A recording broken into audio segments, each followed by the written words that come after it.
आपण मैंने जपरी जानी ओडिशा भारतीय जनता पार्टी एते भयभीत एवं आतंकित जे ओडिशार अस्मिता ऐतिह्य एवं परंपरा उपरे बारंबार कुठारघात करुची 4.5 कोटी ओडियांक आस्था और विश्वास को नहीं हीन राजनीति करुची ओडिशा भारतीय जनता पार्टी।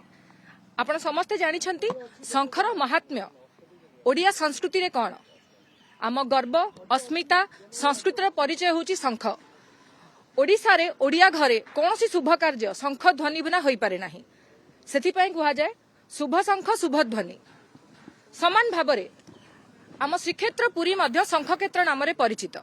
एहाको ध्यान रखी ओडिशार 4.5 कोटी लोकंकर भावना को सम्मान जणाई बड़दाण्डरे पुरी श्री परिक्रमा प्रकल्प समय रे एक शंख को स्थान दिया जाइथिला। समान परिप्रेक्षी जदि आम देखा जोड़ी शंखर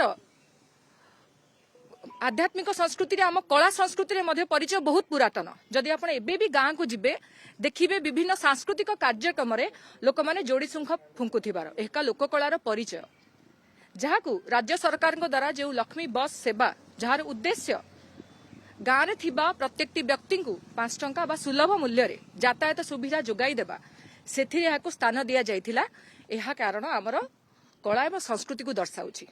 अत्यंत दुखर विषय और लज्जाजनक विषय ओडिशा भारतीय जनता पार्टी बारंबार ईसीआई को भेटी बड़दाण्डरे थिबा शंख एवं लक्ष्मी बस रे थिबा जोड़ी शंख को हटाइबा पई कहिथिले जहार फलस्वरूप बड़दाण्डरे थिबा शंख एवं लक्ष्मी बस रे थिबा जोड़ी शंख को घोड़ाई दिया जाइछि।